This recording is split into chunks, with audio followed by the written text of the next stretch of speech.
National Human Rights Commission has written to YouTube after taking cognizance of the massive backlash in the Ranveer Allahabadiya case.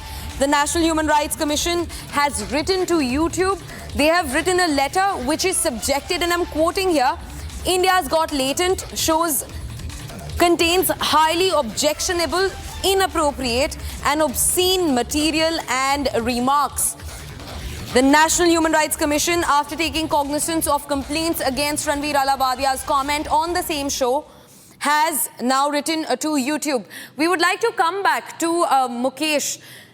Mukesh, ये बताइए, आप खुद YouTube पे काम कर चुके हैं. नेशनल ह्यूमन राइट्स कमीशन ने YouTube को एक लेटर लिखा है शो के अगेंस्ट, समय रैना के शो के अगेंस्ट, रणवीर अलाहाबादिया के कमेंट्स के बाद.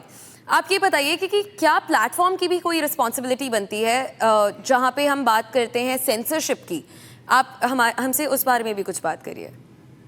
जी, सेंसरशिप का जहाँ तक सवाल है, मैं इंटरनेट पर देखता हूं, कई बार हम सरकार से कुछ टेढ़े सवाल कर लेते हैं तो हमारे वीडियो डिलीट कर दिए जाते हैं. तो कई बार Mukesh, hold your thought there. Just hold your thought. We will come back to you. But for now, we're also being joined by the chief of NHRC to speak to us on the matter. Priyank Anango on the phone line to speak to us regarding the matter, the NHRC chief. Sir, मेरा पहला सवाल आपसे ये है, NHRC ने letter लिखा है YouTube को कंप्लेन को ध्यान में रखते हुए जो रणवीर अलाहाबादिया के कमेंट्स पे आ रही हैं. आपका क्या टेक है इस पे? उस कंप्लेन में क्या क्या है और क्या डिमांड्स हैं नेशनल ह्यूमन राइट्स कमीशन की?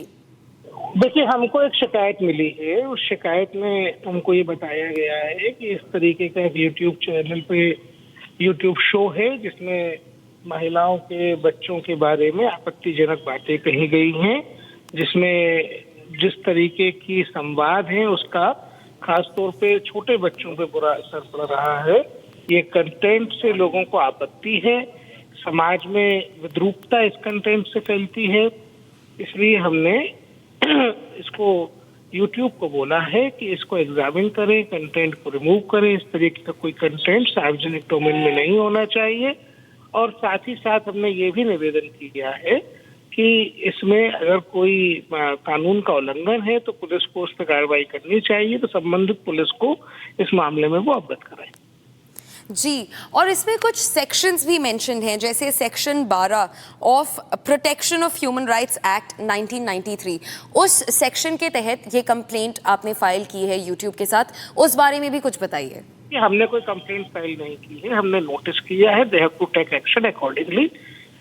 PHR एक्ट का सेक्शन 12 जो है वो हमको ऑथराइज करता है, इस तरीके के मामलों में शक्तियां प्रदान करता है कार्रवाई करने के लिए.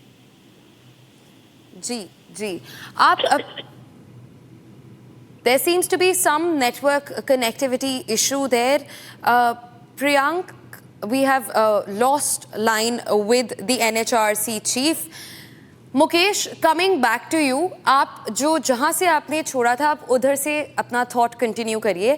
क्या प्लेटफॉर्म YouTube की भी रिस्पॉन्सिबिलिटी बनती है जब हम सेंसरशिप की बात करते हैं ऐसे कंटेंट को लेके? मुकेश जी, YouTube और Instagram जैसे प्लेटफॉर्म की ये रिस्पॉन्सिबिलिटी बनती है कि ये इस तरीके की जो वल्गरिटी समाज में फैलाई जा रही है उसके अगेंस्ट एक्शन ले.